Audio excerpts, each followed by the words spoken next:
But when you were a pastor, before your transfer to Caro branch, were you being paid salary? Yes. We pay salary. We pay salary. Monthly salary. Yeah, we pay monthly salary. But you know how that works? The monthly salary, if you're not careful, at the end of the month, you have more months than more money. At the end of the month, you have more months than more money. How much were you being paid then? I think, if I'm not, it's classified by averagely. There was a time we have to literally protest for a review, but I think at one point it was around 70,000 monthly. As a family man.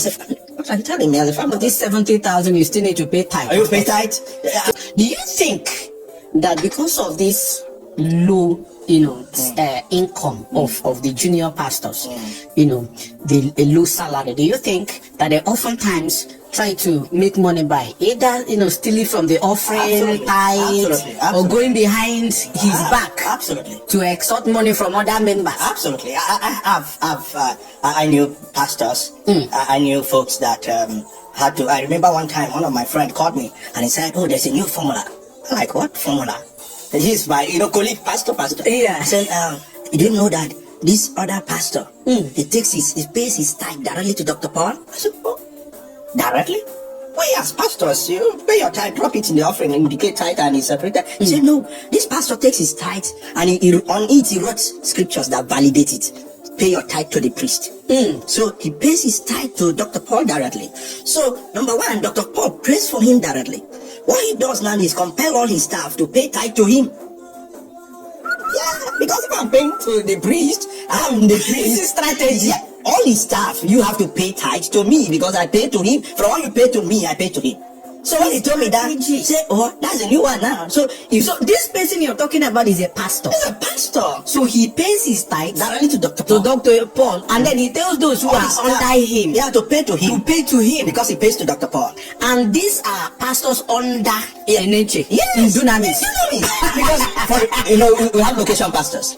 As a location pastors, you have staff, maybe you have accountant, you have other staff under you. You can even have, if you're like a regional pastor, you have other junior pastors under you. So they pay tithe to you because you have compelled them. And this guy, he said, if somebody bring money now and I see me, maybe I'm in the office, I said, "Pastor, Daddy, this is my tithe." So by that money, they go offering again on my own. So when I heard that, like, wow, this is not a policy that we practice, but this is a way people want to survive. Recently, I wrote about a pastor that I remember 2 years ago or so, one of their land, the pastor formed as an agent.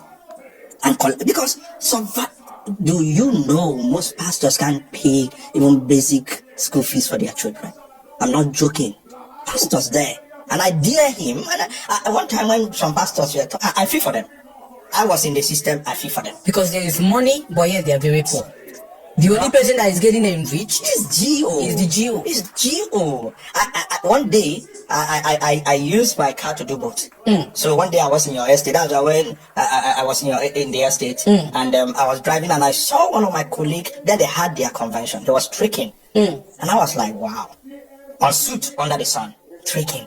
And I remember when I left and I said, okay, what will now make me envy this young man now?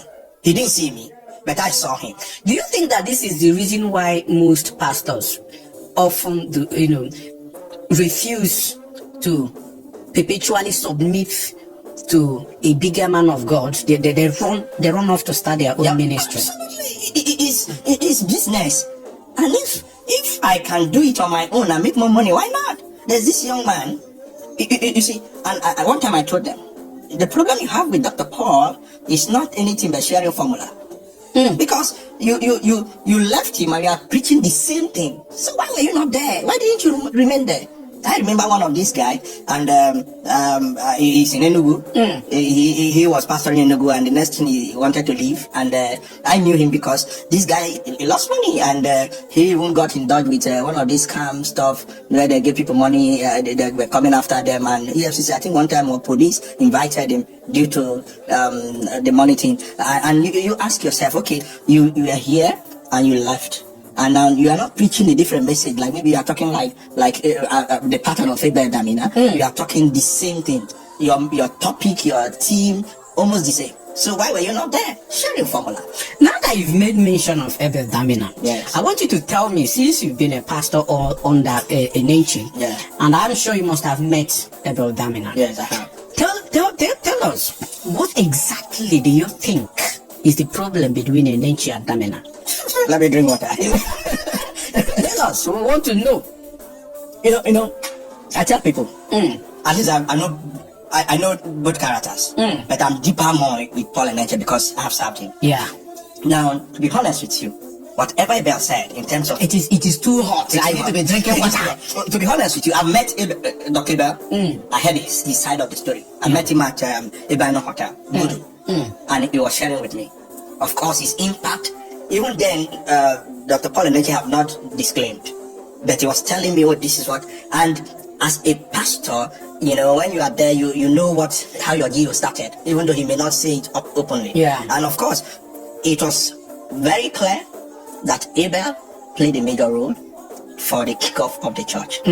And one time, while Dr. Paul Enenche, the problem with Dr. Paul Enenche, for him or to him, he has arrived so massive that to accept Abel as someone that brought him from that level to where he is like you are belittling him. It's just like you're a big man now, and your father has one leg, and you have friends around, and This was why he adopted Bishop Oyedepo. yeah, he has to be. He needed someone above him, not below.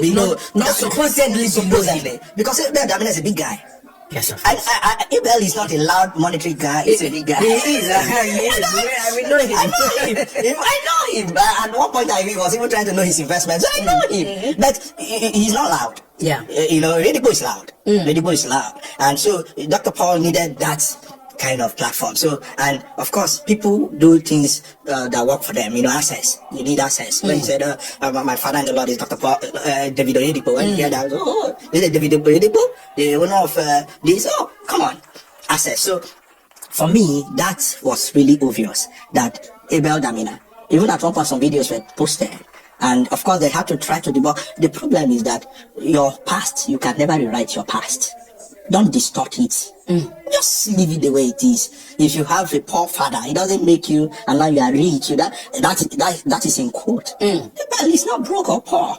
But Abel, his style of message, I remember we have hosted Abel before. We have hosted Abel before, and Abel have preached for him. And so for me, for him to say that, I was disappointed. When I heard that thing going up and down, I said no, sir. You can do better. Was it disrespect to Abel Damina? Come on, no matter if your father is broke or your father is short or tall, he's your father. You can't change who your father is. You can't change who your father is. All you need to do is to see how you can improve and do better. If you have the concept of adopting a father, for me, it doesn't work anywhere.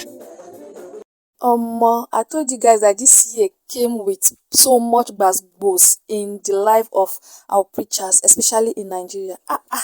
What is happening?